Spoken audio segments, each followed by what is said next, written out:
Good morning students. आज हम अपना नेक्स्ट टॉपिक करेंगे, वो है सिलेक्शन। हमने लास्ट में बेटा रिक्रूटमेंट पढ़ा है। रिक्रूटमेंट हमने कर लिया था।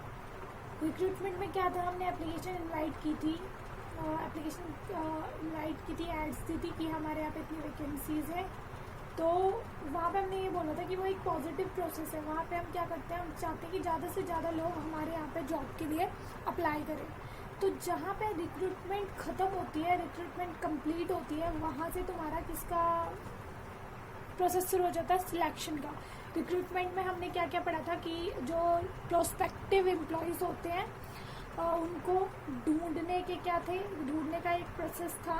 उस प्रोसेस के थ्रू हम क्या करते हैं, कैंडिडेट्स को स्टिमुलेट करते हैं कि वो अपनी एप्लीकेशन भेजें ऑर्गेनाइजेशन में जॉब के लिए। और हम चाहते हैं कि ज़्यादा से ज़्यादा लोग अप्लाई करें। वहाँ हमने वो भी पढ़े थे, इंटरनल एक्सटर्नल सोर्सेज भी पढ़े थे। देन बेटा रिक्रूटमेंट का प्रोसेस जब ओवर हो जाता है तब हम सिलेक्शन का प्रोसेस स्टार्ट करते हैं। सिलेक्शन के प्रोसेस में तुम अपने स्कूल में कह सकते हो, रिक्रूटमेंट तो होगी, ऐड दे दी न्यूज़पेपर में, और टीचर्स ने क्या किया, अप्लाई कर दिया जॉब के लिए जो भी वैकेंसीज थी। सिलेक्शन में क्या होगा, अब आपका एम्प्लॉय जो भी टीचर है वो आएगा, उसके जो डॉक्यूमेंट्स है उसकी इन्वेस्टिगेशन होगी कि वो सही है या नहीं है। उसके बाद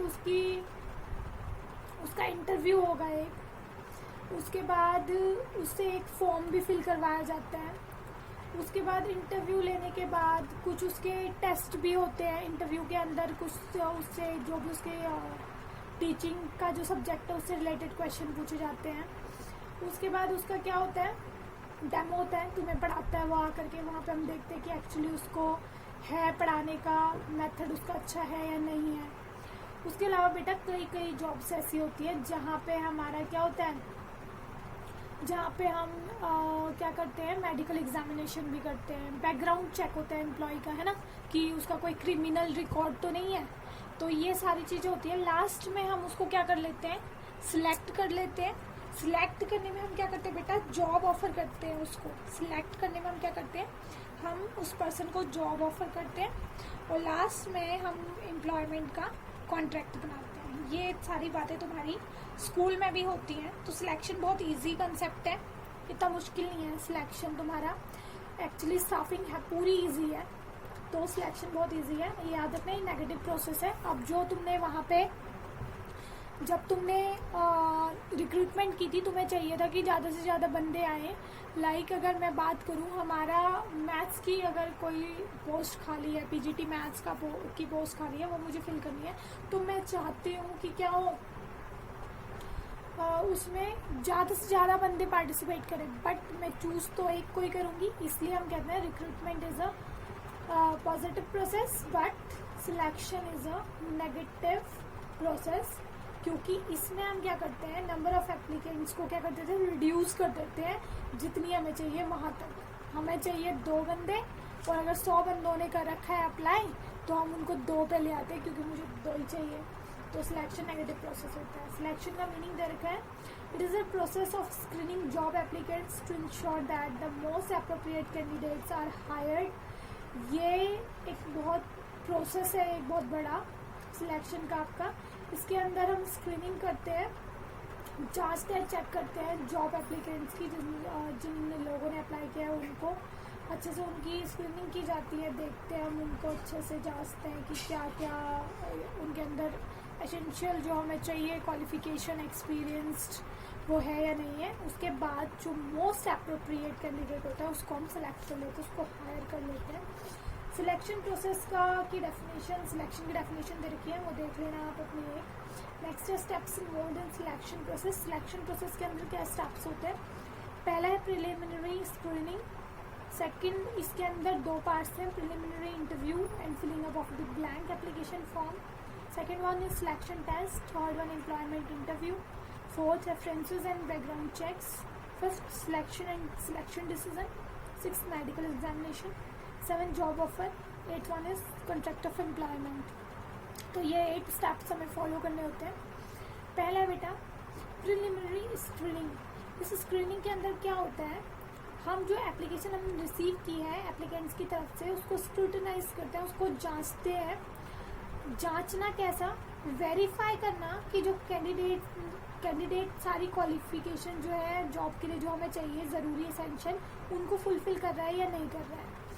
And on what condition a person's service will be available to the organization. The next point to be seen, the applicants may put forth their conditions regarding salary, acceptable duration, promotion, etc. Those candidates whose conditions are not acceptable to the organization are not called. देखो अब ये कह रहा है preliminary screening के अंदर preliminary interview और filling of blank application form है. उससे पहले हम क्या करते हैं बेटा, जितनी भी एप्लीकेशन आती है उनको जांचते हैं, अच्छे से वेरीफाई करते हैं कि जो हमें एसेंशियल क्वालिफिकेशन चाहिए वो पर्सन हमें अवेलेबल करवा रहा है या नहीं करवा रहा. और अगर उसमें सारी क्वालिफिकेशन है तो उसकी क्या कंडीशंस हैं, उस कंडीशंस को हम देखते हैं. लाइक कितनी सैलरी चाहिए उसको, काम की क्या ड्यूरेशन चाहिए, प्रमोशन की क्या कंडीशन उसने रखी हुई है. अगर उसकी सारी कंडीशन एक्सेप्टेबल है ऑर्गेनाइजेशन को तब तो ठीक है, तब हम उसको आगे प्रिलिमिनरी इंटरव्यू के लिए लेके जाएंगे. बट अगर एक्सेप्टेबल नहीं है तो हम उसको एक रिग्रेट लेटर भेज देते हैं, रिग्रेट लेटर इशू कर देते हैं, उस पर रीजंस दे के, रीजंस को एक्सप्लेन करके कि हम आपको आगे नहीं ले जा सकते. वो होता है रिग्रेशन का लेटर.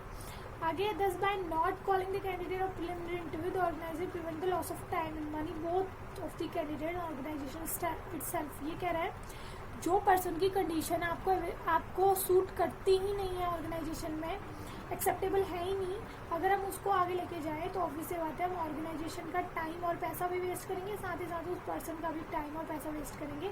इसलिए प्रिलिमिनरी स्क्रीनिंग के टाइम हम उन्हीं बंदों को अपने पास रखते हैं, उन्हीं बंदों की एप्लीकेशंस को आगे लेके जाते हैं जिनकी कंडीशन एक्सेप्टेबल है और जो सारी एसेंशियल क्वालिफिकेशन को पूरा कर रहे हैं. नेक्स्ट है बेटा आपका इसके अंदर पहला है प्रिलिमिनरी इंटरव्यू. प्रिलिमिनरी इंटरव्यू का ऑब्जेक्टिव क्या है कि आपका जो एप्लीकेंट्स है वो फिजिकली मेंटली फिट है जॉब के लिए या नहीं है. इस इंटरव्यू के अंदर कैंडिडेट से हम क्वेश्चन पूछते हैं लाइक उसकी एजुकेशन, उसकी एक्सपीरियंस, उसका टेस्ट, उसकी एज एटसेट्रा. उसके बाद कह रहा है जो सक्सेसफुल हो जाते हैं प्रिलिमिनरी इंटरव्यू में वो क्या करते हैं, ब्लैंक एप्लीकेशन फॉर्म आगे फिल करते हैं. देन ये कह रहा है इम्पोर्टेंस क्या है, importance of the interview in the process of selection.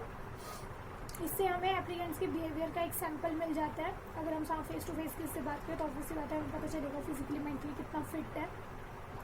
और इस इंफॉर्मेशन को यूज़ करके हम क्या कर सकते हैं, इंटरव्यूअर गाइड कर सकता है applicants into explaining by certain job appeals to him. Guide कर सकता है, क्या गाइड करेगा कि उसको क्यों हम आगे लेके आए हैं, किसे, जो इंटरव्यू है, जो जिसको हम लेना चाहते हैं, जो हमारा कैंडिडेट है उसको हम आगे क्यों लेके जा रहे हैं, ये भी उसको समझा सकता है. तो ये दो इसकी इंपॉर्टेंस है. नेक्स्ट है बेटा filling up the blank application form. अब हम एक जिसने प्रिलिमिनरी इंटरव्यू पास कर लिया उसको एक क्या देते हैं, ब्लैंक एप्लीकेशन फॉर्म देते हैं जिसे वो फिल करता है. प्रिंटेड फॉर्म में होता है ये फॉर्म. इसके ये फॉर्म डिफरेंट पोस्ट के लिए डिफरेंट हो सकता है क्योंकि हर पोस्ट के लिए क्या होता है, अलग क्वालिफिकेशन रिक्वायर्ड होती है. इसके अंदर हम क्या करते हैं, फॉर्म बनाने में दो चीज़ें दिमाग में रखी जाती है कि मैक्सिमम पॉसिबल इन्फॉर्मेशन ले सकें हम और जो इन्फॉर्मेशन हो वो छोटी हो. और आगे है जो क्वेश्चंस पूछे जाए वो रिलेटेड टू पोस्ट पूछे जाएँ. इसमें देखो क्या क्या इन्फॉर्मेशन होती है. पहला है क्वालिफिकेशन से रिलेटेड, सेकंड है पर्सनल इन्फॉर्मेशन से रिलेटेड, थर्ड है मिनिमम एक्सेप्टेबल सैलरी, फोर्थ है रेफरेंसेस एंड अदर इन्फॉर्मेशन. इसके अंदर बेटा क्वालिफिकेशन आपको पता है हमारी एजुकेशन से रिलेटेड. पर्सनल इन्फॉर्मेशन होती है हमारा नाम, father name, then age, marital status, sex, family position etcetera. Minimum acceptable salary उसको कितनी एक्सेप्टेबल है, कितनी सैलरी उसको चाहिए, क्या उसके एक्सपेक्टेशंस हैं. ये रेफरेंसेस होती है बेटा जब भी हम कहीं जॉब करते हैं. लाइक मैं भी हूँ, मैंने जब इंटरव्यू दिया था, एप्लीकेशन फॉर्म फिल किया था तो मुझे 2 रेफरेंसेस के नेम देने थे. उसमें रेफरेंसेस हमारे पड़ोसी, हमारे फ्रेंड्स होते हैं, तो वो हमें उनको कॉल करके वेरीफाई किया जाता है कि एक्चुअली मेरा कैरेक्टर है कैसा, मैं कैसी हूँ, मेरे सोशल रिलेशंस कैसे हैं, वो होते हैं रेफरेंसेस. नेक्स्ट है अदर इन्फॉर्मेशन. इसके अलावा कोई सिलेक्शन प्रोसेस में अगर कोई इन्फॉर्मेशन हेल्प करती है तो वो इन्फॉर्मेशन को भी इसमें पूछा जाता है. नेक्स्ट है बेटा सेकंड स्टेप है आपका सिलेक्शन टेस्ट. यहाँ पे सेकंड स्टेप में क्या होता है, टेस्ट होते हैं, सिलेक्शन टेस्ट बहुत ज़्यादा इंपॉर्टेंट है सिलेक्शन प्रोसेस में। इसके अंदर हम इन टेस्ट के अंदर एबिलिटी, स्किल्स वगैरह को जज करते हैं और मेज़र करते हैं कैंडिडेट की। इन टेस्ट को हमने कैटेगरीज में डिवाइड कर रखा है। पहले है प्रोफिशिएंसी टेस्ट। प्रोफिशिएंसी का मतलब होता है निपुणता, स्पेशलाइजेशन चेक करना। प्रोफिशिएंसी टेस्ट फर्दर 2 पार्ट्स में डिवाइड है बेटा। प्रोफिशिएंसी टेस्ट के अंदर कैंडिडेट की एबिलिटी और उसके स्किल को हम क्या करते हैं, एग्जामिन करते हैं, वेरीफाई करते हैं। स्पेशल अटेंशन दिया जाता है कि उसकी एबिलिटी कितनी, स्किल्स कितने करेक्ट है जो उसने आपकी एप्लीकेशन फॉर्म में लिखा था उसके according. Proficiency test again 2 types के होते हैं, स्पेशल ट्रेड एफिशिएंसी टेस्ट और डेक्सेलिटी टेस्ट। जो आपका स्पेशल ट्रेड एफिशिएंसी टेस्ट होता है, इसके ऑब्जेक्टिव सिंपल होता है कि जो स्पेशल फील्ड के लिए हम उसको पॉइंट कर रहे हैं उसको कितनी नॉलेज है। किसने एक एग्जांपल ले रखा है, अगर एक कंप्यूटर ऑपरेटर को हम सिलेक्ट करेंगे बिजनेस ऑर्गेनाइजेशन में, हम 2 बातें चेक करेंगे, theoretical knowledge, practical knowledge. Theoretical knowledge में हम उससे पूछेंगे कंप्यूटर होता क्या है, उसके कितने पार्ट्स होते हैं, ऐसे ऐसे क्वेश्चन पूछेंगे। प्रैक्टिकल में हम उसको कंप्यूटर में बिठाएंगे और उसको कहेंगे काम करके दिखाओ। तो ये दोनों टेस्ट आएंगे तुम्हारे बेटा किसके अंदर, प्रोफिशिएंसी टेस्ट के अंदर। नेक्स्ट है बेटा प्रोफिशिएंसी टेस्ट का सेकंड पार्ट डेक्सेलिटी टेस्ट। इसके अंदर हम चेक करते हैं कि कितनी स्पीड है उसके अंदर, निपुणता, चुस्ती, कितनी चुस्ती से वो अपना काम करता है। तो ये इसमें चेक किया जाता है। देखो काम आता है वो तो चेक हो चुका है स्पेशल ट्रेड एफिशिएंसी टेस्ट में। यहाँ पे हम ये चेक करते हैं कि वो कितनी स्पीड से काम करता है। मतलब इसके अंदर ये light throws light on the quickly and efficiently the candidates move its body and other limbs while on work. Test of speed of the movement of fingers on the keyboard of a computer by the computer operator. अगर हम computer operator के example कोई आगे लेके आए तो वो computer में कितनी स्पीड से काम करता है या कितनी स्पीड से टाइपिंग करता है, ये आपका डेक्सेलिटी टेस्ट के अंदर आएगा। आगे होगा समझ में। नेक्स्ट है बेटा साइकोलॉजिकल टेस्ट। अब कह रहा है कुछ सिलेक्शन टेस्ट जो होते हैं वो साइकोलॉजिकल होते हैं। साइकोलॉजिकल टेस्ट बेटा क्यों होते हैं, साइकोलॉजिकल टेस्ट होते हैं हमारी पर्सनालिटी, हमारी इंटेलिजेंस और हमारे कंडक्ट को जज करने के लिए। क्योंकि एक पर्सन हो सकता है सेम, उनकी क्वालिफिकेशन सेम हो, स्पेशलाइजेशन इक्वल हो अपने फील्ड में, बट उनकी पर्सनालिटी, इंटेलिजेंस, कंडक्ट और टेस्ट अलग अलग होगा। तुम ये कह सकते हो अगर हम 2 टीचर्स की बात करें, 2 टीचर्स मैथ्स पढ़ाते हैं, उनकी क्वालिफिकेशन सेम है, स्पेशलाइजेशन भी सेम है, दोनों ही अच्छा पढ़ाते हैं। एग्जाम्पल दे रही हूँ मैं, ये दोनों ही अच्छा पढ़ाते हैं और दोनों ही क्या है, क्वालिफाइड भी हैं, दोनों की सेम क्वालिफिकेशन है। बट बेटा आपको पढ़ाने के साथ साथ उनका और काम भी तो है, उनको क्या करना है, एडजस्टमेंट करना है स्टाफ के साथ, उनका कंडक्ट चेक होगा, कैसे वो रहते हैं, किसी का नेचर होता है कोऑपरेटिव, किसी का नहीं होता है। तो ये सारी चीज़ें बेटा साइकोलॉजिकल टेस्ट में चेक की जाती है। इसका ऑब्जेक्टिव होता है मेंटल एबिलिटी चेक करना, वर्क के लिए कितना इंटरेस्ट है ये चेक करना, मैच्योरिटी चेक करना कैंडिडेट की। मेन साइकोलॉजिकल टेस्ट कौन से होते हैं, पहला है बेटा इंटरेस्ट टेस्ट। इंटरेस्ट टेस्ट में हम एग्जामिन करते हैं कैंडिडेट का इंटरेस्ट अपने स्पेशल काम में, जो स्पेशल काम के लिए हम उसको अपॉइंट कर रहे हैं उसमें उसका कितना इंटरेस्ट है। On the basis of this test, it becomes easy to appoint the candidate on the job of his interest. ये कह रहा है इस टेस्ट से हमें ये पता चल जाता है कि जो हमारा कैंडिडेट है वो किस काम को करने में इंटरेस्टेड है, और इस टेस्ट को करने के बाद हम एप्लीकेंट्स को उसके इंटरेस्ट की जॉब दे सकते हैं। The applicant gets maximum job satisfaction. अगर हम किसी को उसके इंटरेस्ट की जॉब देंगे तो ऑब्वियसली बात है उसको क्या होगा, सेटिस्फैक्शन मिलेगी और वो अच्छे से अपना काम करेगा। नेक्स्ट है बेटा, नेक्स्ट है आपका इंटेलिजेंस टेस्ट। इस इंटेलिजेंट टेस्ट करने के पीछे एक अजम्पशन होती है कि हम ये मान के चलते हैं जो इंटेलिजेंट पर्सन होता है वो क्या करता है, वो काम क्विकली सीखता है, जल्दी काम सीखता है, जल्दी ग्रैब करता है, ऑर्गेनाइजेशन को ज़्यादा खर्चा नहीं करना पड़ता उसकी ट्रेनिंग में। In order to test the intelligence of the candidate, their reception power, memory power and reasoning power etcetera are examined. ये कह रहा है इंटेलिजेंस को चेक करने के लिए। देखो इसका मोटिव तो ये है, ये मतलब इसके पीछे सोच ये है कि जल्दी एक इंटेलिजेंट पर्सन जल्दी लर्न करता है, और जिससे ऑर्गेनाइजेशन को ज़्यादा ट्रेनिंग पे खर्च नहीं करना पड़ता। अभी करते कैसे हम इंटेलिजेंट टेस्ट, हम ये देखते हैं मेमोरी पावर कितनी है बंदे की, रिसेप्शन पावर कितनी है, ग्रहण करना, किसी चीज़ को अडॉप्ट करना, उसको याद कैसे करता है, और रीजनिंग पावर कैसी है, ये चेक करते हैं हम यहाँ पे। For this test a long list of question is prepared and the candidate are asked to answer the same in a given period of time on the basis of their level of intelligence is known. ये कह रहा है। Next हम क्या करते हैं, questions की पूरी एक लिस्ट बनाते हैं और वो उसको एक डेफिनेट टाइम पीरियड देते हैं, इस टाइम पीरियड के अंदर आपको ये टेस्ट कंप्लीट करना है। इसके बेसिस पे हम उनका लेवल ऑफ इंटेलिजेंस पता करते हैं। नेक्स्ट है बेटा एप्टीट्यूड टेस्ट। एप्टीट्यूड टेस्ट क्या होता है, जिसमें लर्निंग कैपेसिटी को हम जज करते हैं, इसकी अभिक्षमता, इसकी हिंदी होती है अभिक्षमता योग्यता।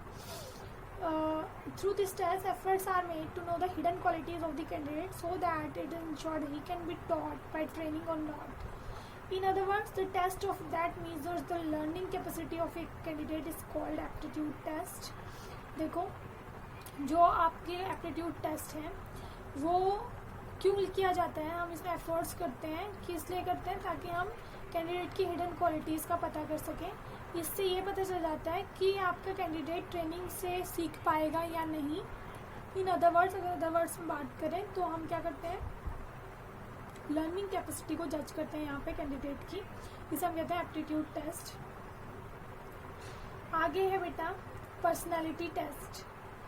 Bye this test it see how much ability a person has to interact with others, how much he can influence and motivate them. देखो बेटा पर्सनैलिटी का मतलब ये नहीं होता हमारी आउटर लुक, हमारा इनर जो कंडक्ट है, इनर हम क्या कैसे बात करते हैं, किससे इंटरेक्ट करते हैं, कितना किसको इन्फ्लुएंस करते हैं, मोटिवेट करते हैं, ये भी पर्सनैलिटी के अंदर आता है। तो इस टेस्ट के थ्रू हम ये सारी चीज़ें चेक करते हैं। और इसके साथ साथ क्या देखते हैं, it is also whether or not he has the power to remove the obstacles that may rise in the job on which he is appointed. इसके साथ साथ हम ये भी चेक करते हैं कि जिस पोस्ट के लिए वो अपॉइंट किया गया है उस जॉब में अगर कोई ऑब्स्टेकल्स रुकावट आ रही है तो उसके पास पावर है उनको रिमूव करने की या नहीं। A person who doesn't understand the suffering of others can't be a good doctor. Like ये कह रहा है एग्जाम्पल, एक पर्सन जो दूसरे की सफरिंग को नहीं समझ सकता कि वो कितना सफ़र कर रहा है, कितना सह रहा है, वो डॉक्टर नहीं बन सकता।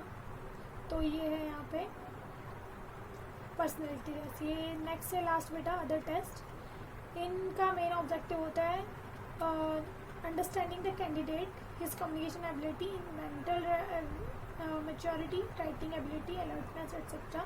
ये कह रहा है इसके अंदर हमारे ये सारी चीज़ें आती हैं, writing, alertness, mental ability, communication ability check करना। इसमें पहला टेस्ट है आपका knowledge of language test, language का टेस्ट करेंगे यहाँ पे। उसके बाद है बेटा हैंड राइटिंग वगैरह और स्पीड ऑफ राइटिंग वगैरह हम चेक करेंगे यहाँ पे। सेकेंड है बेटा जनरल लेवल, इसके अंदर हम बुद्धिमान कितना है हमारा कैंडिडेट, उसकी विजडम कितनी है, मेमोरी पावर कैसी है, अलर्टनेस कैसी है, जनरल टेस्ट कैसा है, ये सारी चीज़ें हम यहाँ पे चेक करेंगे जनरल नॉलेज टेस्ट में। नेक्स्ट है बेटा आपका होता है एम्प्लॉयमेंट इंटरव्यू। एम्प्लॉयमेंट इंटरव्यू में अगर हमारे टेस्ट सारे क्लियर हो गए हैं तो हम उसको फाइनल इंटरव्यू के लिए बनाते हैं। प्रिलिमिनरी इंटरव्यू हो चुका है, उसके 2 ही मोटिव थे बेटा, ये याद रखना। उसका क्या मोटिव, उसके 2 ही मोटिव थे, एक तो फिजिकली और मेंटल फिटनेस चेक करना, हमें एक से बिहेवियर का सैंपल मिल जाता है प्रिलिमिनरी इंटरव्यू में। दूसरा इंटरव्यूअर गाइड कर पाता है किसको, एप्लीकेंट को, कैंडिडेट को, कि उसको क्यों आना है, क्यों आया है वो इस फॉर्म में, क्यों बुलाया गया है उसे, ये सब वो गाइड कर सकता है। तो यही मोटिव्स थे उसके। मेन एम्प्लॉयमेंट इंटरव्यू होता है बेटा, जिसमें हम क्या करते हैं, इन्फॉर्मेशन गैदर करने की कोशिश करते हैं कि फिजिकल क्वालिटी कितनी है, वेरिफिकेशन जो एकेडमिक डिग्रीज दे रखी है, एप्लीकेशन फॉर्म में जो फिल कर रखी है एकेडमिक डिग्रीज, उनको हम वेरीफाई करते हैं। उसके बाद वर्क में इंटरेस्ट चेक करते हैं, जनरल इंटेलिजेंस चेक करते हैं, क्विक विटेडनेस, हाजिर जवाबी चेक करते हैं, मेमोरी पावर चेक करते हैं, उसके वे ऑफ टॉकिंग चेक करते हैं, उसका कंडक्ट, टेम्परामेंट, स्वभाव, उसका interest, presence of mind, maturity वगैरह सब कुछ एम्प्लॉयमेंट इंटरव्यू में पता चलता है। ठीक है बेटा, अब ये प्रिलिमिनरी इंटरव्यू फाइनल इंटरव्यू को डिस्कस करेंगे। मैं तुम्हें समझा चुकी हूँ क्या है प्रिलिमिनरी, क्या था और आपका फाइनल इंटरव्यू क्या है? फाइनल इंटरव्यू यही है, एम्प्लॉयमेंट इंटरव्यू। और प्रिलिमिनरी इंटरव्यू पहले ही पढ़ चुके हैं हम फर्स्ट स्टेप में। याद रखना, यहाँ पे हम बुलाएंगे अपने कैंडिडेट को जो सारे टेस्ट पास कर लेगा, उसके बाद उसको सामने बिठा करके उसके साथ क्या होगा, डिस्कशन होगा। और इसके बाद के जो पॉइंट्स हैं वो नेक्स्ट वीडियो में कराती हूँ। Thank you.